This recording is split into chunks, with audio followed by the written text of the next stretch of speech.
जनगण मन अधिनायक जय हे भारत भाग्य विधाता। पंजाब सिंध गुजरात मराठा द्राविड़ उत्कल बंगा। विंध्य हिमाचल यमुना गंगा उच्चल जलधि तरंगा। तब शुभ नामे जागे तब शुभ आशीष मांगे। गाहे तव जय गाथा जन गण मंगलदायक जय हे भारत भाग्य विधाता। जय हे जय हे जय हे जय जय जय जय हे। Parade! Rashtriya salute down.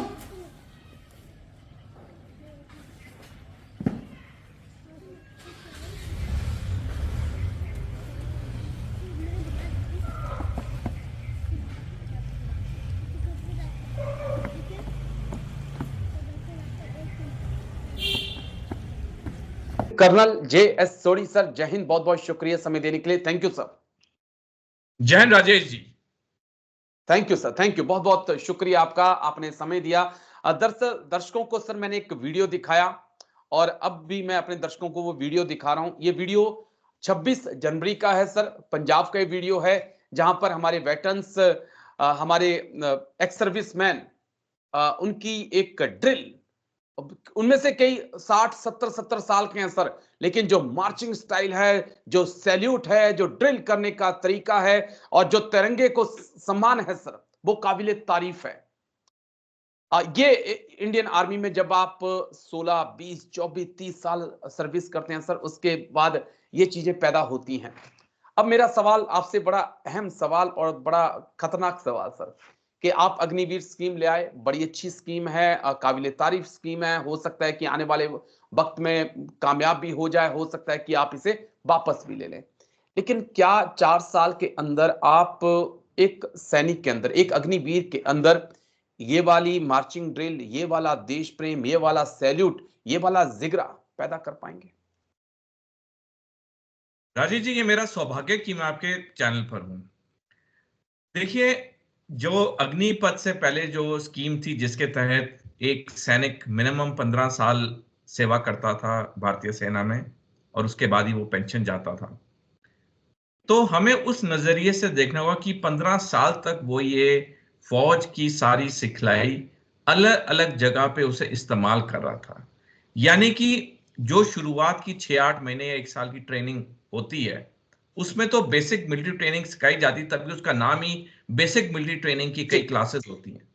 लेकिन बेसिक मिलिट्री ट्रेनिंग के बाद जो असली ट्रेनिंग होती है वो बटालियन और रेजिमेंट्स में होती है, जहां पे जब वो अलग अलग जगह वो सैनिक, चाहे गेम्स परेड हो, चाहे सैनिक सम्मेलन हो, चाहे सीओ साहब का कोई स्पेशल वहां पे इंटरव्यू हो, उसमें जब सैनिक अलग अलग ड्यूटीज पे जब वो तैनात होते हैं, वो ड्रिल करते हैं, वो जो बेसिक मिलिट्री ट्रेनिंग होती है उस पे और इजाफा होता है।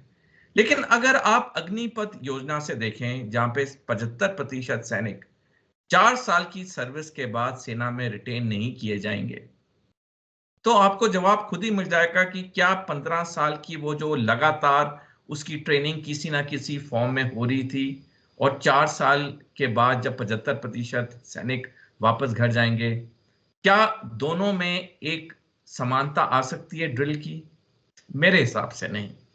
क्योंकि जैसे मैंने बताया कि बेसिक मिलिट्री ट्रेनिंग के बाद रेजिमेंट बटालियन के अंदर जी। अलग अलग जब जगह पे सैनिक ड्यूटी करता है तो उसकी ट्रेनिंग बढ़ती है। तो ये 15 साल और 4 साल के बीच में तो कंपैरिजन करना पॉसिबल ही नहीं। जहां नहीं। तक बात है आपकी जोश और जज्बे की, देखिए जोश और जज्बा तो सैनिक में चाहे 1 दिन की सर्विस हो चाहे 15 साल की सर्विस हो, वो जोश और जज्बा तो उसमें रहेगा। उसमें जी। तो जो देश प्रेम है, जो फौज के लिए प्रेम है, वो तो रहेगा। लेकिन वो दिल के अंदर जो जोश है, जज्बा है, क्या वो ग्राउंड पे ड्रिल में या ऐसी चीजों में तब्दील हो पाएगा जो कि 15 साल के सैनिक की सर्विस के बाद चीज आती थी जो हम देखते थे? मुश्किल है कहना इस वक्त, लेकिन अब तक जो लग रहा है कि ये मुश्किल है। जी, मुश्किल है, बहुत मुश्किल है क्योंकि जिस प्रकार से रिव्यू आ रहे हैं वो बहुत चिंताजनक है। लेकिन सर मेरी और आपकी बात एक और अहम मुद्दे पर हुई थी जो सिख अग्निवीर से जुड़ा हुआ था। पंजाब के जो हमारे सिख भाई हैं वो थोड़ा-सा साइड हो रहे हैं अग्निवीर स्कीम से। उसको लेकर मैंने और आपने बात की, उस बात को बहुत सारे लोगों ने पसंद किया और उसमें कई कमेंट्स भी आए। उन उन बच्चों का ये कहना था कि सर हमारे पास आज बहुत सारे ऑप्शंस हैं, हम पढ़े लिखे हैं, हम बाहर जा सकते हैं, हम अमेरिका, कनाडा, इंडिया में आईटी कंपनीज में काम कर सकते हैं, हमारे पास सीएपीएफ का मौका है, हम क्यों 4 साल के लिए जाएं? अगर हमें BSF, CRPF, ITBP, Assam rifle अगर 60 साल तक नौकरी दे रहे हैं तो हम क्यों आर्मी की तरफ जाएं? इस पॉइंट को हम कैसे देखें सर? क्योंकि जो क्रीम है, चाहे वो पंजाब की हो या पूरे हिंदुस्तान की, वो जो क्रीम है वो अब सीएपीएफ की तरफ मुड़ रही है। राजेश जी, मैंने फौज से रिटायर होने के बाद मैंने 3 कंपनियों में नौकरी की सिविल में, और मैंने तीनों कंपनियों में पाया कि चाहे मैं था या चाहे मेरे बाकी साथी थे जो उन कंपनियों में काम कर रहे थे, सब में एक चीज कॉमन थी, वो थी अनसर्टेनिटी। यानी कि पता नहीं कब नौकरी से हम निकाल दिए जाएंगे। तो ये जो अनसर्टेनिटी का फैक्टर है, जो मैंने खुद 3 साल सिविल में रिटायरमेंट के बाद नौकरी करके इसको मैं खुद झेल चुका हूं। यही चीज अगर मैं एक 18, 16 या 20 साल के युवा पे लगाऊं जो कि अपना करियर बनाना चाहता है, जो कि देश की सेवा करना चाहता है, जिसमें जोश और जज्बा यूनिफॉर्म पहनने का, अगर उसके सामने 2 ऑप्शन होंगे जहां पे 60 साल तक एक अश्योर्ड नौकरी है और दूसरा ऑप्शन है कि 4 साल के बाद कुछ पता नहीं कि वो रिटेन होगा या नहीं। बेशक वो बेस्ट हो, जी, लेकिन 4 साल की सर्विस के दौरान अगर कोई उससे भी अच्छा हो गया या कोई कारण हो गया जहां पे वो किसी एक आध चीज में परफॉर्म नहीं कर पाया, क्योंकि जिंदगी बहुत डायनेमिक होती है, जी, जी। तो उसके सामने अगर 2 ऑप्शन है तो वो कौन सा ऑप्शन लेगा? मैं अगर उसकी जगह हूंगा तो मैं क्या ऑप्शन लूंगा? मैं वो ऑप्शन लूंगा जहां पे सर्टेनिटी है, जहां पे मेरे को ये चीज सर्टेन है कि मैं लंबी टाइम तक वहां नौकरी कर पाऊंगा। तो ये जो अनसर्टन वाली फीलिंग है, क्योंकि मैं खुद प्राइवेट सेक्टर में भुगता हुआ हूं, जी, और जब हम उसको युवा पे लगाते हैं तो जो फीलिंग है वो तो सेम है। क्योंकि अगर एक सैनिक है जो कि एक गांव से आ रहा है, जो कि छोटे शहर से आ रहा है, उसके माँ बाप की उस पर जिम्मेवारी है, उसके भाई बहन है, वो खुद जिंदगी में अच्छा करना चाहता है, लेकिन उसको ये नहीं पता कि 4 साल के बाद मैं रिटेन हूंगा या नहीं। तो बिल्कुल सर। ये लॉजिकल है, इसमें कोई खराब बात नहीं है, ये लॉजिकल है, क्योंकि हर आदमी स्टेबिलिटी चाहता है अपनी नौकरी में। कहीं पे भी होता है। मैं भी जब था, जैसे मैंने बताया कॉर्पोरेट सेक्टर में था, मेरे को भी स्टेबल नौकरी चाहिए थी। जैसे मैंने एक कंपनी में देखा कि वो बाकी लोगों को दिन दिहाड़े निकाल देते थे, बिल्कुल किससे सर। तो मैं आपको बहुत बता सकता हूँ। तो मेरे अंदर भी वो इनसिक्योरिटी, अनसर्टेनिटी बहुत ज्यादा बढ़ चुकी थी। तो मैंने एक कंपनी, दूसरी कंपनी चेंज की, तीसरी कंपनी चेंज की, फिर मैंने रियलाइज की तो कॉर्पोरेट में अनसर्टेनिटी तो है ही है हर जगह। आप किसी जी, भी नौकरी में आप जितना भी अच्छा करो, अगर ऊपर वालों ने मन बना लिया आपको नौकरी से निकालने का, वो एक सेकंड नहीं निकालेंगे। तो ये जो अनसिक्योरिटी वाली या इनसिक्योरिटी वाली फीलिंग है, ये युवाओं में आना बिल्कुल लॉजिकल है। और अगर वो सेंट्रल आर्म पुलिस फोर्सेस की तरफ जा रहे हैं जहां पे 60 साल तक अश्योर्ड नौकरी है, तो ये बिल्कुल लॉजिकल है। उनका फैसला है, लेकिन कुछ अग्निवीर के मेरे पास कमेंट्स आए और कुछ मेरे दोस्त हैं, मेरे गांव के लोग बच्चे हैं जिनके साथ मेरी बातचीत होती रहती है, तो वो कह रहे हैं सर कि भैया हम एक इस वक्त बहुत प्रेशर में हैं, बहुत टेंशन में हैं। हमें नहीं पता कि हम रहेंगे अगले 1 साल बाद या हम बाहर चले जाएंगे। जब ये चीजें सर अंदर हों, सोल्जर के अंदर ये चीजें हों, तो उसका कितना बड़ा इम्पैक्ट होता है सर? आने वाले वक्त में भी क्या इसका इम्पैक्ट देखने को मिलेगा? ये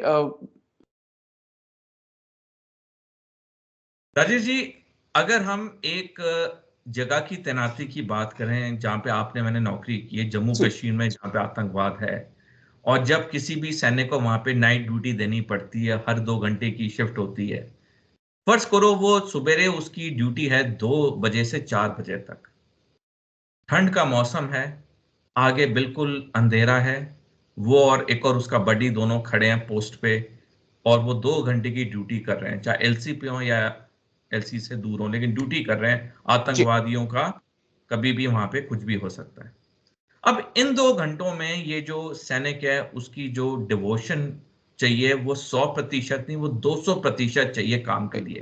एग्री क्योंकि उसने अगर 1 सेकंड भी उसने आंख झपट ली, या 1 सेकंड भी वो अपने पर्सनल प्रॉब्लम्स की वजह से वो दुखी हो गया और उसने नीचे देखा, या उसने आंखें बंद कर ली और अपने प्रॉब्लम्स में वो जूझता गया, तो उससे पूरे कैंप की सिक्योरिटी अफेक्ट होगी। जो कि आप और मैं ये ड्यूटी कर चुके हैं, हमें पता है इसके बारे में।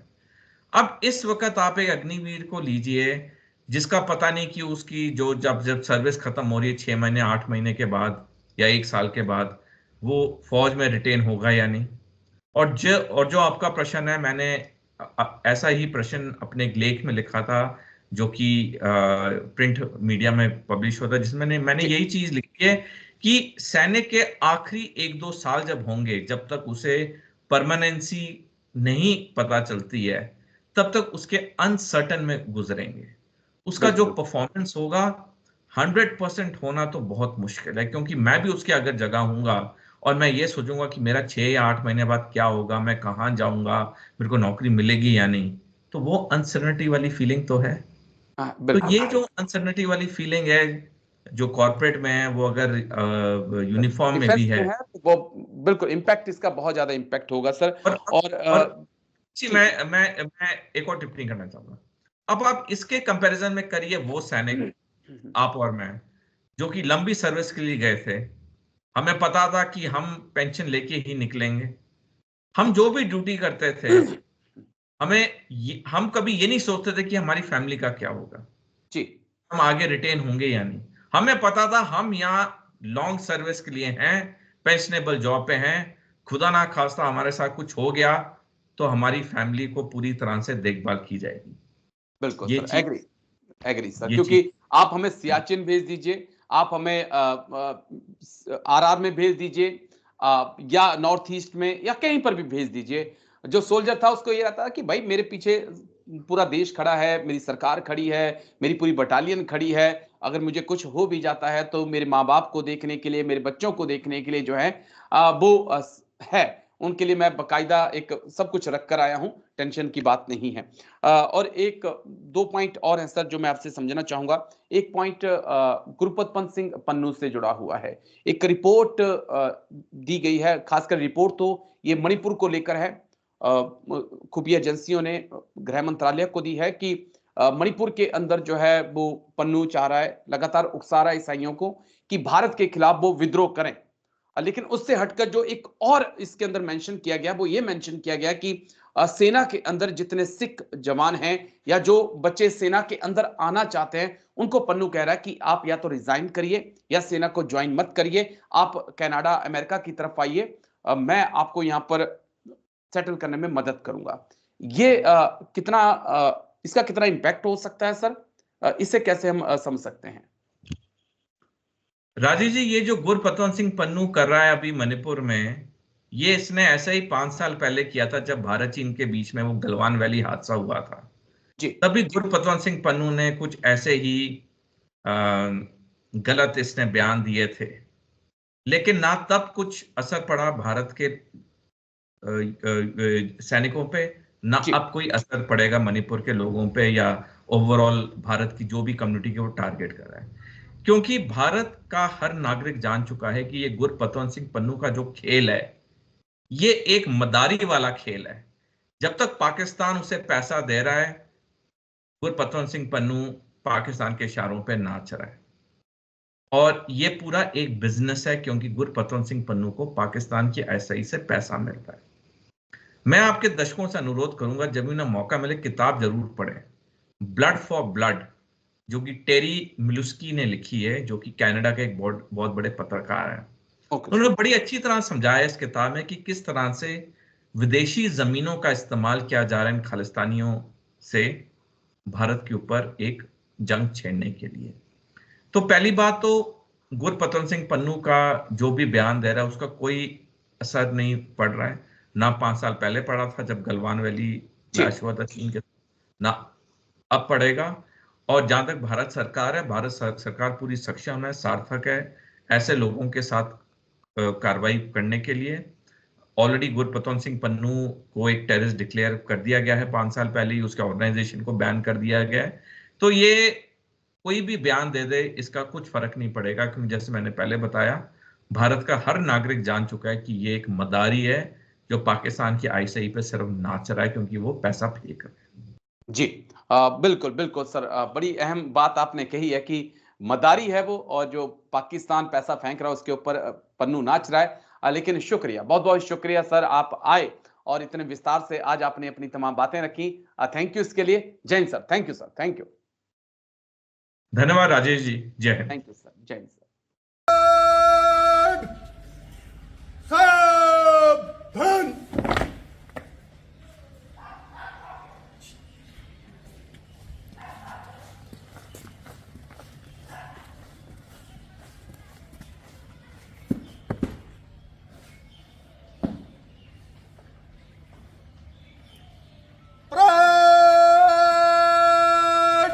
राष्ट्रीय सलूट। सलूट। जनगण मन अधिनायक जय हे भारत भाग्य विधाता। पंजाब सिंध गुजरात मराठा द्राविड़ उत्कल बंगा। विंध्य हिमाचल यमुना गंगा उच्चल जलधि तरंगा।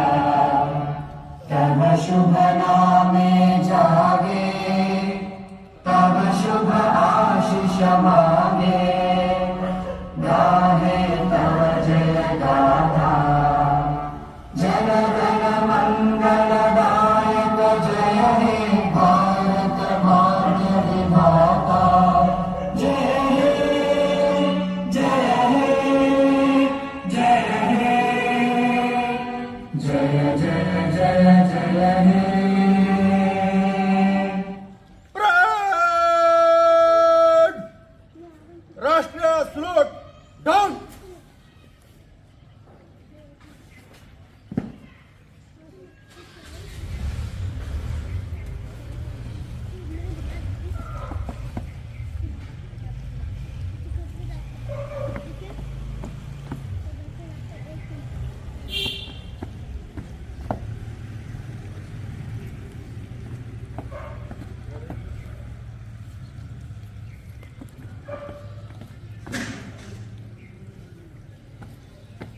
कैट